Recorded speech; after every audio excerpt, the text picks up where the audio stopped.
Ooh, how do we cold open questions? Questions. What are they? Great example by me.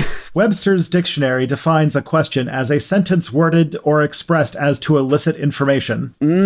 That's a good start to your college essay. I hope you pass. Yeah. In this essay, I will. We're going to answer some questions today. We haven't done this in a while, and we're at sort of a fun stopping point where we have talked about a lot of modern UFO stuff, and we're going to move on. But and we first, finished season 1 of Ancient Aliens.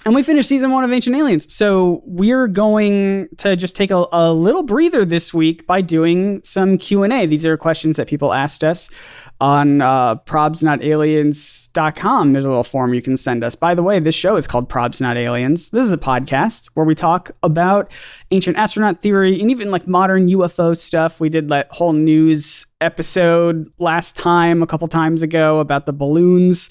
And we look into stuff, we debunk stuff, and we try to do our best to learn about really cool people and places and things from the past, the present, the future. Not that really, but my name is Scott Nicewander. I know nothing except for some of the questions that people are going to ask us today. I also know this is probably one of our shortest intros that we've ever done. Yeah, this is actually like, we're taking our average down. I don't know if I like this. There was a bad Marvel there.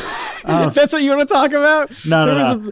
Ant-Man made another. They made a third Ant-Man. Can you believe it? More Who of those. thought? They keep making those. My name's Tristan. I am typically the one who goes into a hole and comes out with information, but today, that's not the case. We are going into a hole, and the hole is called Google Sheets. Sheets.google.com. Love me some Google. We have a lot of questions that people like you have asked us. We have a lot. We're not going to get to all of them, so please keep sending them in and let us know if you like these episodes. I have a couple fun ones to start off with. First of all, people demand to know which one of us is the alien. Ooh. Because obviously we are aliens who are trying to spread misinformation. Disinformation? What's the difference between misinformation and disinformation? I think one of them misinformation. Yeah, misinformation is you're making a mistake, and disinformation is you are intentionally putting wrong information out there to muddy things. Gotcha. So that's probably why I'm the alien. I feel like. Yeah, this was asked. That question specifically was asked by an anonymous person, so I don't even know who's calling us out. I would definitely say that I'm the alien because I do speak as if I only have a vague understanding of pop culture, and that is true. You are like a person who has like heard about movies from someone. Exactly. And you're like, yes, I know that one. I talk about pop culture as if I took a university course on human culture. Well, so I want to dive into a really juicy question right out of the gate. I mean, obviously we did a jokey one right now, but we have a couple people have asked this same sentiment. We have Santiago asked, Tristan, what are some places you frequent for research of these insane topics? By the way, I'm a Peruvian fan, and hearing you talk about Nazca and Monte Sierpe, did I say that right? Monte Sierpe. The sort of, in Spanish, the vowels don't blend like that, like they do in English. So Sierpe. Gotcha. Well, they say it's the coolest. And similarly, we have a question from Kyle who asks, I'd love to do what you guys do, but for other subjects like ghosts and cryptids and whatnot, but I don't know how to research. I often end up lost or overwhelmed on the internet trying to find reliable sources. So my questions, there are 3 of them. Sorry, you don't have to apologize. Are, how do you guys do research? How do you know what sources to trust? I think that's a really big question. And if it's just Googling, how do I ask Google the right questions to get the important info? Thank you for your time. So 2 questions sort of in the similar vein of like, how do you go about research? You are the person on the podcast that does most of the research. I've done like 2 or 3 episodes here and there, but like what's your process? How do you approach things? Okay, so I'm going to say this is a process that I have done, many times for videos, for research in the Times. So in some ways, there's there's going to be a frustrating answer, and then there's going to be some useful stuff. The frustrating one is it's a mix of Googling library books and searching for specific things, because when you've done this enough, you get a sort of feel for where you can find good information. I'll say one that's real spicy to start, though, which is that the start of many a great episode of this podcast is on the free-range open source encyclopedia site Wikipedia, because I'll grandstand here and say that because I did a big chunk of my PhD research studying Wikipedia as a primary source. I was studying Wikipedia edit histories having to do with 9/11 and everything like that. Weird topic, but besides the point. But I always feel sheepish about pointing out that that's the place where I usually start my research, because it has this this scar that comes from the fact that a lot of universities, without really understanding how it works and how it functions, went scorched earth on the concept of it and basically treat citing it or even looking at it like it is some sort of academic crime. And that is a great disservice to the site. Like, it could have been that maybe 15, 20 years ago, when people were first starting to use it, that it was more sketchy. But today, most major articles have dedicated volunteers, many of them who are experts in the field, with permanent dedication to updating and keeping things both neutral and well researched. And if you find a decent quality Wikipedia article, and actually I can let me see if I can give you an example. The 2023 Chinese balloon incident, I started there because people were following the news and hung on to a lot of things. But you can actually, many articles have, depending on how controversial the topic is or how developed the article is, have badges showing different levels of quality and different levels of lockdown. If you want, people see, from a cursory glance, people might seem to think that the site is you can just edit anything and put anything in there. I know, because I actually did a semi-famous piece of Wikipedia vandalism. That's a story for another time. But oh goodness. But there's a for example, evolution or abortion or topics like that have a whole system for if you want to make edits to it that is very locked down.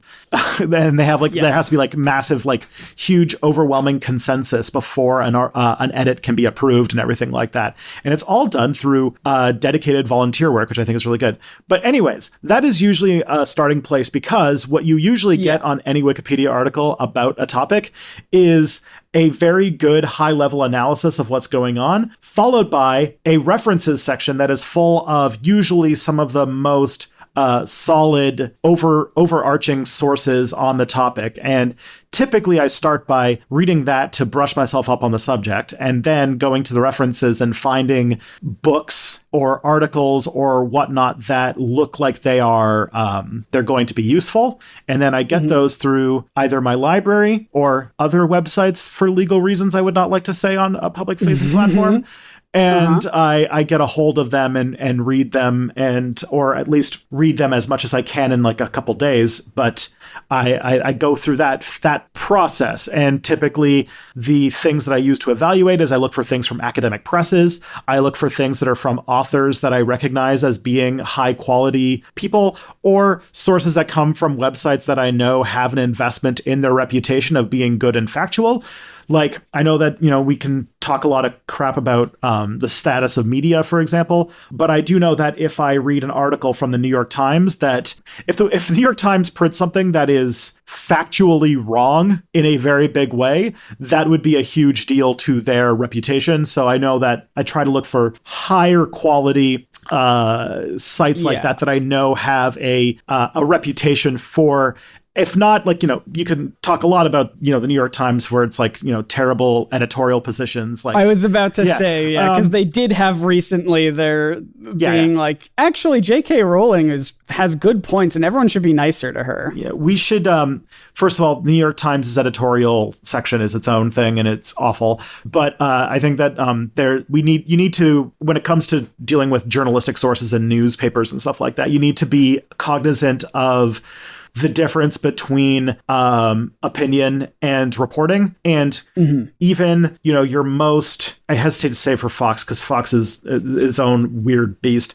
But for a lot of what you would call mainstream media sources, the journalists who are on the ground reporting on the things, they are typically some of the best in their business, doing their best with the sort of situation that they are in. But that's the main thing that I go through, is I try to find books that are from academic presses or by authors that I know have a high quality thing.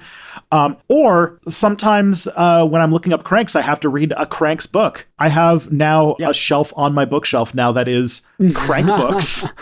That's amazing. That I have to go through. And as a historian by trade, I also know that you can read sources that have spins and positions that I know are wrong, but you can sort of read through the filter they're going on and try to find or glimpse pieces of the actual information that they're basing things off of, which means reading from different positions and things like that.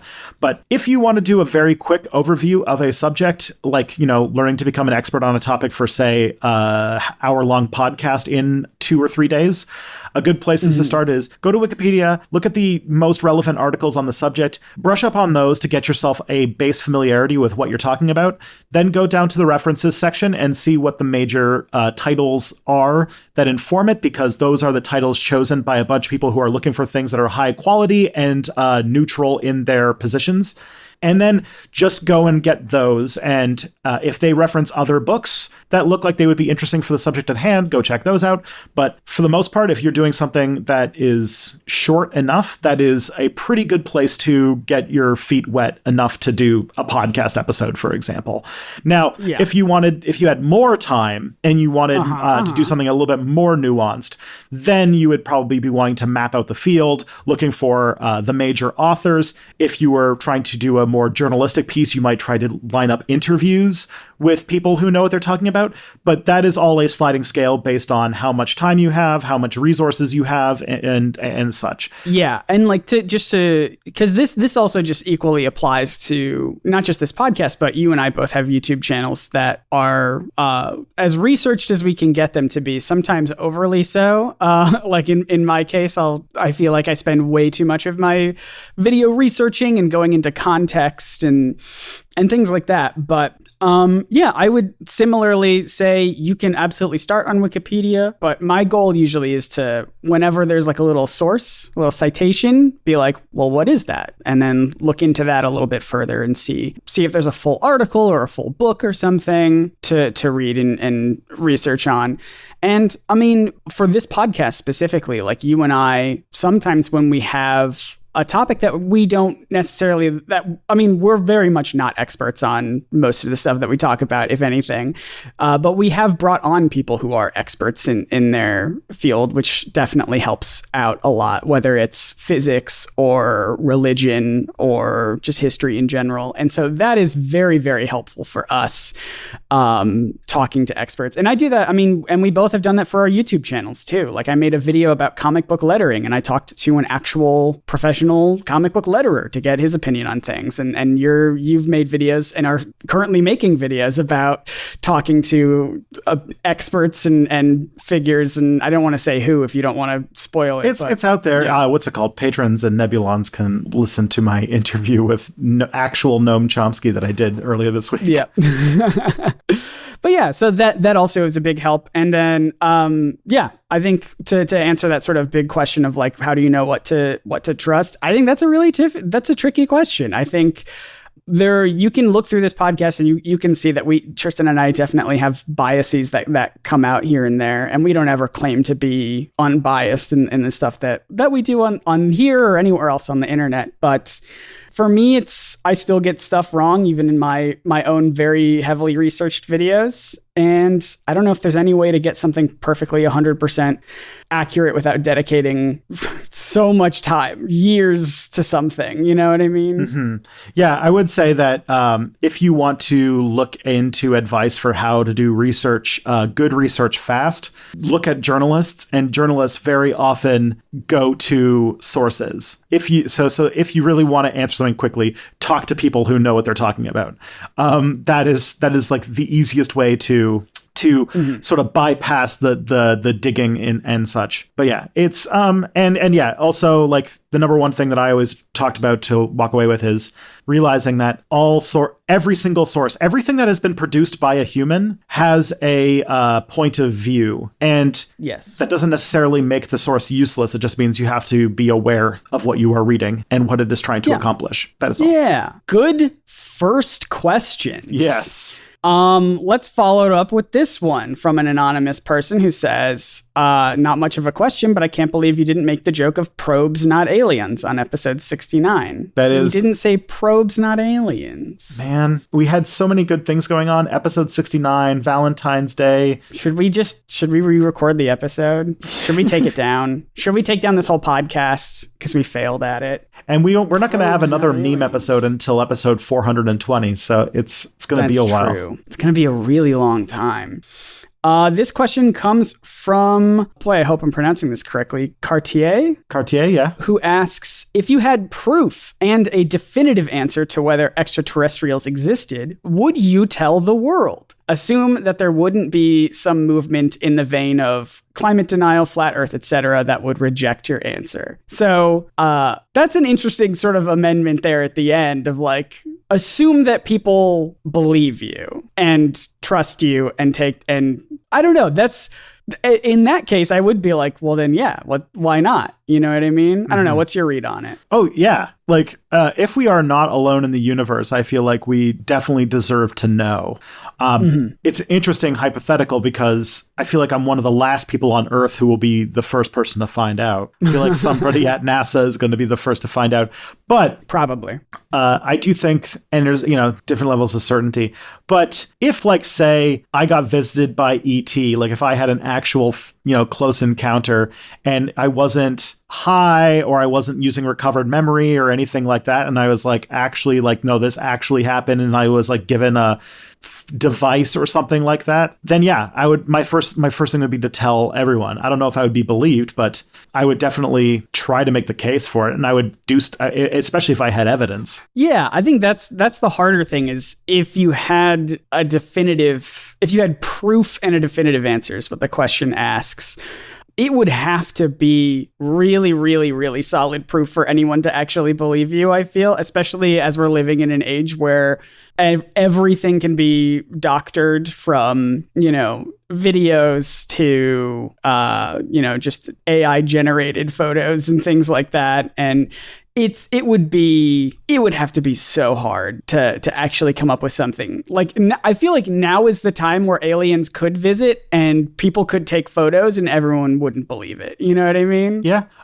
In many ways, I would quickly, like, if I, like, I'm kind of going to the example, if I actually saw an alien firsthand and they came to me, I would more likely disbelieve my own senses before I could really believe that, because I'm under the impression that given the vast amount of distances involved, that we're probably not going to physically ever come in contact with extraterrestrials, and that the best that we can hope for is probably either long distance communication or machines. Like the most likely confirmation of extraterrestrial life in my mind is us coming in contact with something like a Van Neumann probe, which is a theoretical probe that you send to another solar system with instructions to study the area, but then also to collect resources and make more Van Neumann probes and send them to other solar systems. And I feel like we're way more likely to see something like that than we are to actually have face to face. Yeah, unless like our concept of physics is very wrong, the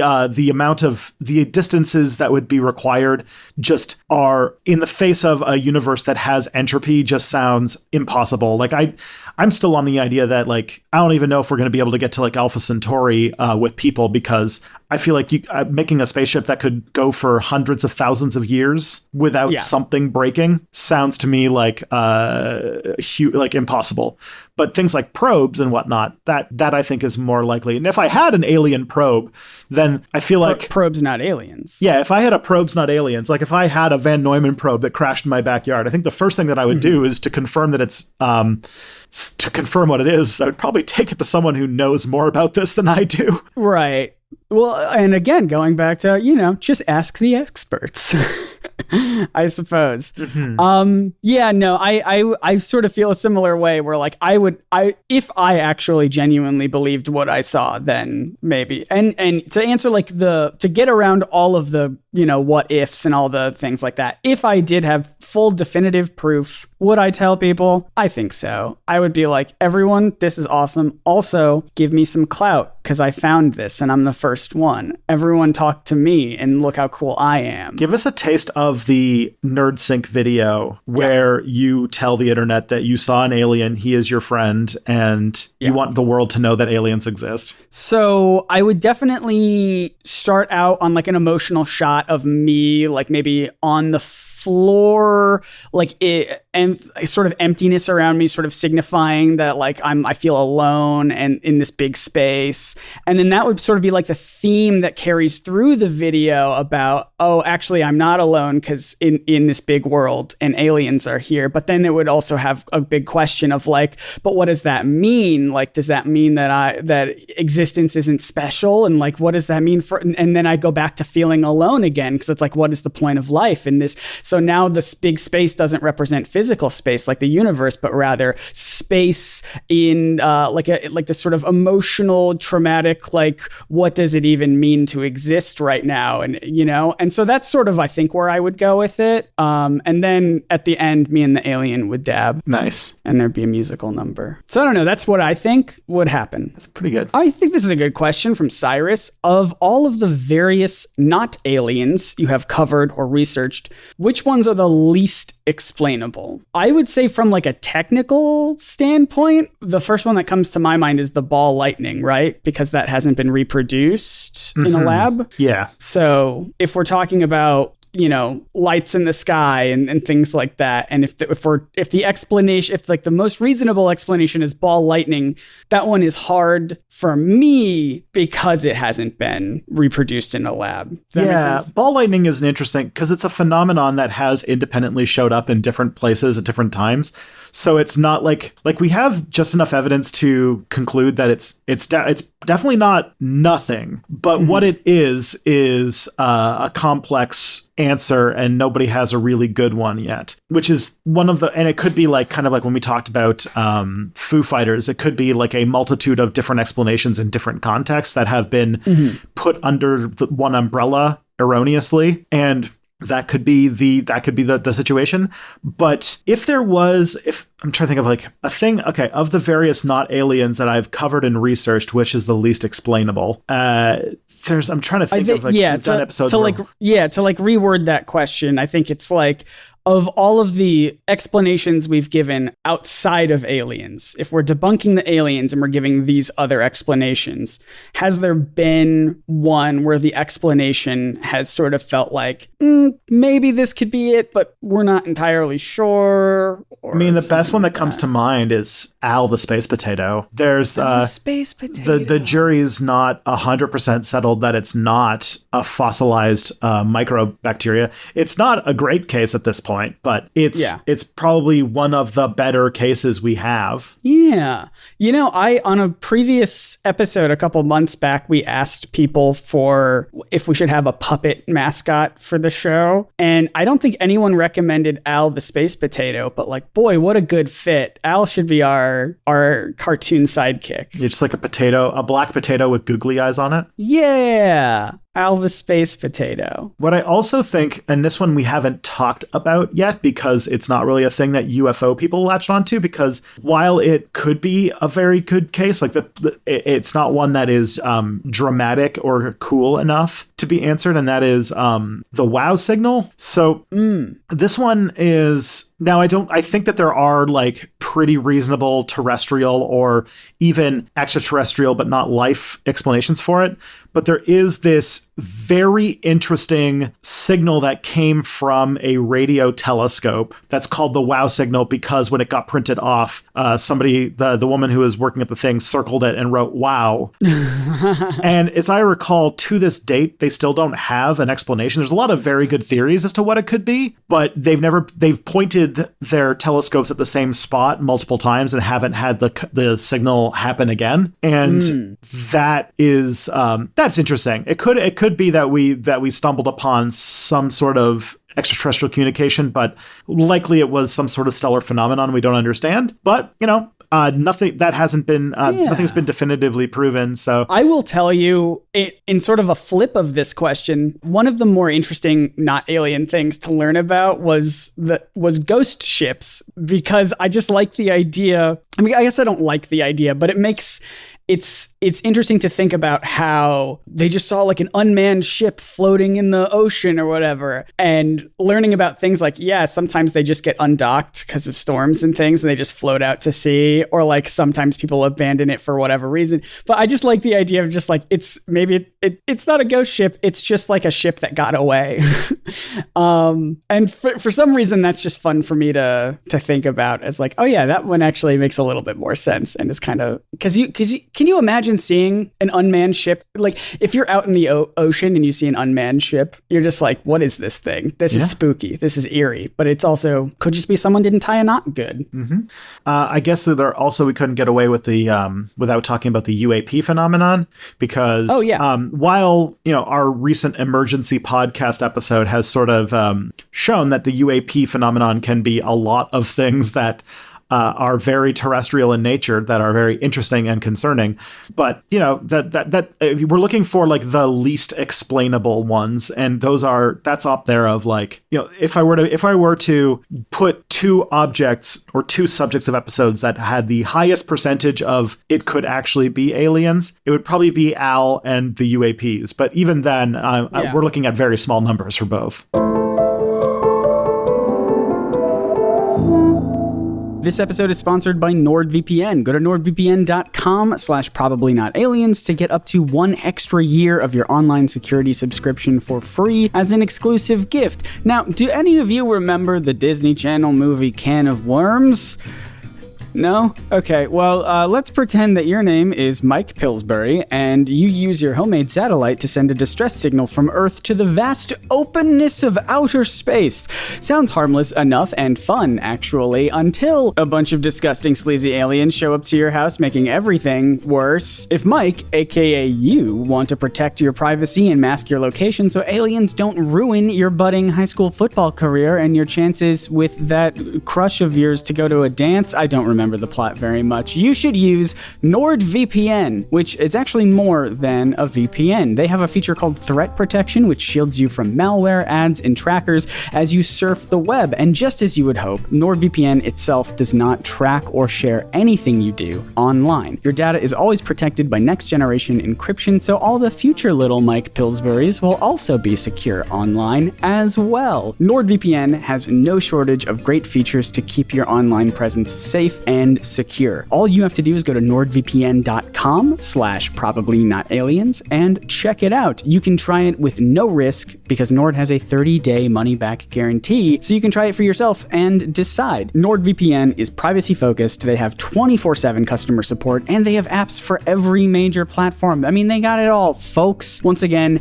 go to nordvpn.com/probablynotaliens, get yourself a 2-year plan, and you'll get some additional months for free as an exclusive gift, up to an entire year. You'll be supporting our show as well, and we'd really appreciate that. Link is in the show notes. Is there any question that you wanted to get to? I feel like I've been driving the ship, the ghost ship. I think this one would be fun. What's your favorite depiction of aliens in TV, movies, and video games? I feel like, did we answer that one already? Yeah, we've answered the question of like what fictional alien seems to be like the most believable or something like that, I think. We get this question a lot. So this comes from Tessa, and we also have another similar one from Steven, who says, what's your favorite fictional alien? I think we've answered like species before, but do you have a favorite specific alien? How about that? Who's your favorite specific fictional alien? Ooh. E.T.? Really? Why? I mean, because we stand a rubber alien that then gets drunk and passes out. I mean, that's true. Relatable. It's relatable, yeah. Relatable. Loves Reese's Pieces. I love them too. Did you hear? I tried to say Reese's Pieces in a way that both sides could think that I pronounced it the way that they wanted it to, Reese's whether Pieces? It's Reese's Pieces or Reese's Pieces. I tried to do it. We'll see how well that works out on the audio. But like, yeah, specific aliens. I mean, I love Major Kira Nerys from Star Trek Voyager. Okay. Thing is, like, I watch a lot of like shows where the aliens in the show are basically like the races in like Tolkien, where they're just humans that are slightly altered. And I don't know if I don't know if this counts as like, they're just interesting characters, but they're basically just people. But I'm trying to think of like aliens that are like really alien. Because if we just go by aliens in general, like, I don't know, like 60% of what I watch is Star Trek. So, no, that's not true. Yeah. But like a third of the shows I watch is just Star Trek, and there's aliens all over the place. Yeah. Like Worf. There you go. My favorite alien is Worf. Worf is good. I don't even think we mentioned the aliens from Arrival last time we were talking about species. Arrival. Yes. Fucking awesome alien species. Another, actually, on that note, another one that makes my brain, blows my brain every time I think about it, and I need to read the book to get a little bit more of it, is the aliens from Annihilation, where they're like chemically changing the planet with like all of this like weird trippy stuff. But like, yeah, if there is definitely like a vein in like some really interesting extraterrestrial life in things like Annihilation and things like Arrival. I forgot. Arrival was really good. Yeah. If I had to pick a favorite alien, see, I was gonna do Mass Effect again. I was gonna say Garrus Vakarian. He's definitely the most attractive alien. Yeah, he's hot. I think he starts off as a cop, but I don't know if he gets fired or if he goes off on his own. It's been a while. I would hate it if ACAB meant Garrus Vakarian. So I'm gonna say Mac from Mac and Me.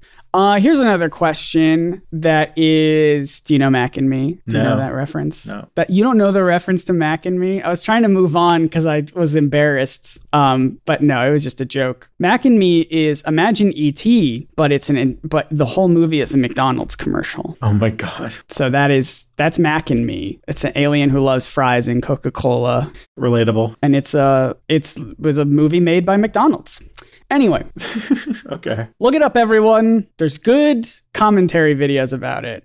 This is a tricky question, and I feel like we're nearing the end of the episode, or maybe halfway, I don't know. This is a tricky question from Alex K from NJ. Thanks, Alex. If you could choose one ancient alien theory to be true, which would it be? Now that I feel like is a loaded question, because a lot of the ancient astronaut theories we talk about are things that seemingly that like either intentionally or unintentionally take away from cultures and ancient civilizations. Mm-hmm. So like, I don't know if I would want any of those to be true. But on the flip side of that, though, there is one that we talked about before where it like adds to the culture, right? The pyramid in the mountain. Oh yeah, the one in Bosnia. The Bosnia pyramid. Is that an alien thing, or is that just a pseudo archaeology thing? It's more just a pseudo archaeology thing. Okay, fair enough. I'll still choose it because we talked about it on an episode. That was an interesting one. That was also made tricky because it's like you could debunk it, but then by debunking it, you're almost taking away from those people as well. So I'll say that one would be fun to be true. Why not? I would say that if I had to choose one that I thought I would like to be true, it might be the one that like sort of like in the vein of the Cholula pyramid and the pyramid of Giza being like a big power plant. Because I would love if we lived in a world where we could have unlimited free energy through like ley lines or whatever. Yeah. That would be cool. That would be great if like, we could make free power from that. If we could turn ley line energy into electricity. Imagine like it's like Tony Stark, but he can only do his robot stuff when he's like on these very specific lines on the planet. And so he's just like, all right, you have to fight me, but like, come over here. Can you move a little bit more this way, please? Mm-hmm. Thank you. Easy question. I thought it was going to be trickier than that. But no, we found all the good answers, and there's no other good answer to that question. Nailed it. Here's a big meta question. Kimberly asks, will there ever be video on YouTube or just audio? And similarly, Noah Shapp, I thought it was going to be Noah Schnapp from Stranger Things. They ask, basically a very long question that says, I'm trying to follow along with with the podcast, but sometimes you talk about visual things and it's hard to follow along with just audio when you're talking about visual things. Like we talked about medieval paintings that seemingly depict aliens, or if we just talk about places and we're just like, look at this cool place, having visuals would help there. What are your this is a thing that you and I have never talked about, I don't think. What are our new staff meeting on that? I know this is us having a meeting in the middle. So I know that to some people podcasts are a genre of YouTube video. Like the idea of a podcast being an MP3 that you download to your phone feels like it's like a millennial thing, while like that's like not necessarily the case today, which is right. Like the definition of podcast has stretched in the years since I became familiar with the term. So I always think of podcasts as a purely audio medium. Yeah. Apple doesn't even make iPods anymore. They're done with the iPods. Yeah, but then lots of big podcasts have, they basically film their podcast recordings and put those out. Is that a thing that is in our future? I would say that if this podcast, not to both of us are extremely busy people and we have to be very careful with how we invest our time. If this podcast grew to the point where we could invest a lot more time into it, that would definitely be a thing to investigate as a possible way to expand the show. I would think that maybe something with more premium visual features could be something on the horizon. Like I do know that there is a way for podcast episodes like MP3s and stuff like that to change the art throughout the listening process. And I don't exactly know how that works, but that is. So this is what I was going to add to it too. I'm right there with you with the video. I think audio is so much faster to work with than video. For me, as the person who edits the show, having to just get the audio, process that, edit it so much quicker, exporting it so much quicker than exporting video. There's a lot of stuff like that where I'm trying to make sure that this podcast only takes one day out of me a week. You know what I mean? And having a video component would be a little bit trickier. But that being said, right, what you were saying about having the podcast artwork change for stuff that we're talking about, I am looking into that because I do think that would be a really cool way of, and that's an old technology. Like people have been doing that for years and years. I just don't really know how, but I think I found a way to do it. We'll see if that takes much more time out of the thing. Hopefully it doesn't, but I think it would be cool. So if you're not familiar with this concept, basically it would be if you're listening to the podcast on your phone, then what you could do is every time when we move on to a different subject, or if we're saying, look at this thing, we will, on our end, we can program to like change the artwork in that moment to be a picture of whatever it is we're talking about. And then you will be able to see that on your phone as we're talking about it for that episode, which is really cool. And like I said, a very old technology. Yeah. And if I found that it was worth the time to, I would, which it might be in the future, to return to the video versions of the podcast that I've been putting out and adding the visual elements to it. That would be something to put in the quiver for a future project when I have some time. But it would not be like a high urgency thing, because at the moment it's basically all of our spare. It's as much as we can and then some of our time to get the show as it is out. So right. We would need like it's basically all contingent on the show getting more popular to the point where it is the calculation is to invest more time into it, which I see that potential in our future, but it's just not right now. We love this show and we love that people love it. It's just not a thing that is this is not the thing that makes us the most money, you and I, so we have to focus on other things right now. But if you keep sharing the show and you keep listening, then it's great and it helps us out, and we love that as well. And hopefully we'll get to the point where we can afford, to pay maybe a video editor to edit the podcast, and that'll fill the visual gaps and things like that. I don't know. Let us know your thoughts. But don't worry, like we do dream big. Like I have had dreams that one day the show will get popular enough that we could do like a live show. Yeah. That seems like it would be a really fun thing to do. Yeah. And that like things like that are like I don't want want people to think that this is like some like little side project. It is a thing we both care a lot about, and it is. I definitely want, like, I dream for the moon and back for the show, because it's definitely a passion project. Oh, here's a great question. Speaking about dreaming big, this comes from an anonymous person who asks, "Hey Scott," this is from me, Tristan, you can sit out. "Hey Scott, would you cash out just a bit of your huge amount of, it's probably not Bitcoin, which I definitely have, in order to pay for a city tour of Mexico DF with Tristan?" What does DF mean? It's Distro Federal. It's it's sort of like the DC in Washington DC. Gotcha. Okay. So Mexico, basically, we're saying is a city tour of Mexico City. Yeah. Would I? This is us dreaming big, right? Mm-hmm. Would I go to Mexico with you, Tristan? With our big reserves of Bitcoin. For funsies? Absolutely. For research purposes for this podcast? Even more absolutely, because then it's a tax write-off. But I think this would be a fun thing to do. Imagine if we did a small series on this podcast on location somewhere. You know what I mean? Like, imagine if we went to Cholula? If we went to Mexico, if we went to Mexico, if we went to Egypt, if we went to wherever and did a whole series of episodes on location because we were making so much money from this podcast. That would be awesome. We're just buying so many. What do people buy on podcasts? Meal kits? Meal kits. Their aprons are so blue. Websites. Their hello is so fresh. They have so many mattresses. Subscriptions to Nebula maybe would be a good one to support us. Yeah. And other things. Yeah, I've always had dreams of traveling as part of content.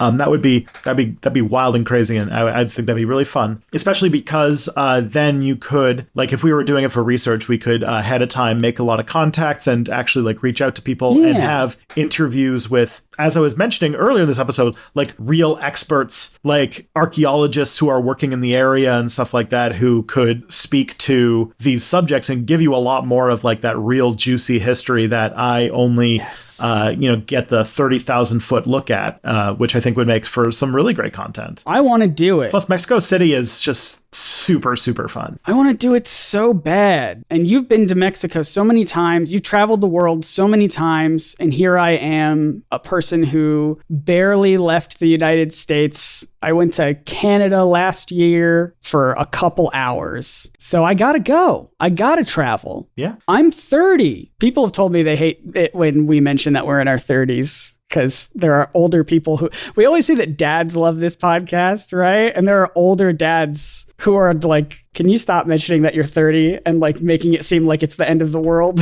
I fully understand. 30 is perfect. It's a perfectly average age. I've never. I'm right at my halfway point. No, I hope that's not true. I've never felt uncomfortable with being 30 at all. So, but yeah, man, we should find a way to go to Mexico. That would be awesome. Now we're just going to go and plan a trip to Mexico. Have to find all right. I don't know. Airbnb is evil, so we'll have to find like a different place to go. But we'll backpack. We'll find a different place every night. There's like hostels, I guess, in Mexico. I don't know. Anyway, if you want to see that happen, please keep listening to our show and share it around. This has been a really great episode. Thank you to everyone who submitted questions over on probsnotaliens.com. There's a little form there. I got to create some more forms, get this organized. We're doing correction episodes. We're doing Q&A episodes. People just have general feedback. Since you and I are kind of avoiding Twitter as much as we can these days, it's harder and harder for us to see the stuff that people are saying. But please continue sending stuff in. This was a ton of fun. And probsnotaliens.com, by the way, is not just a place with the form. It also has links to everywhere you can listen to this podcast, and that's where you can send people to check the show out if you like this show. I think it's great. Tristan, where can people find you online if they want to hear more of your stuff that doesn't involve me? Well, sometimes it involves you. We've done a few cool collabs before. Yeah, we've done some stuff. But I have a YouTube channel called Step Back where I talk about history and its significance for understanding the present. If you're listening to this by the time this comes out, which is, I think this episode airs to the public on March 7th, I should have a video out about Ancient Apocalypse. The long-awaited response to Ancient Apocalypse, which I feel like you guys will definitely get a kick out of, and also will be followed up next week on this podcast with my look into Graham Hancock. So if you like this show, you'll definitely like my debunking of Ancient Apocalypse and the sort of people who believe in Atlantis stuff. But Scott, if I wanted to explore nerd culture through creativity and vulnerability, where would I need to go for that? There's only one place on the entire internet where you can go for that. And that's my YouTube channel, Nerdsync. Nerdsync. It's all one word. And that's me. That's my name. My name is Nerdsync. And Scott Nerdsync. Scott Nerdsync. And I'm in the process of making videos again. It's been like a month since I made a video, but the last 2 videos I made are real bangers. So you can still watch those if you haven't already. I'm working on a bunch of stuff. You get a pass. You moved. Otherwise, and then you and I are both on Mastodon. I got to add those links to the description. People have been asking about that. Tristan, PEJ at dice.camp. Why am I on the TTRPG designer Mastodon? Good question. Great question. I am Scott Nicewander at mas.to as like a general server, but I was thinking about setting up my own. So we'll see how that goes. Otherwise, I'm also on Instagram and other things like that. And so is Tristan. Well, we have links to all this stuff in the description. Hopefully I will add the Mastodon links. Thank you so much for listening, everyone. And until next time, I've been Scott Nicewander. I'm Tristan Johnson, and the truth is out there. Oh, it's a Q&A. Probably?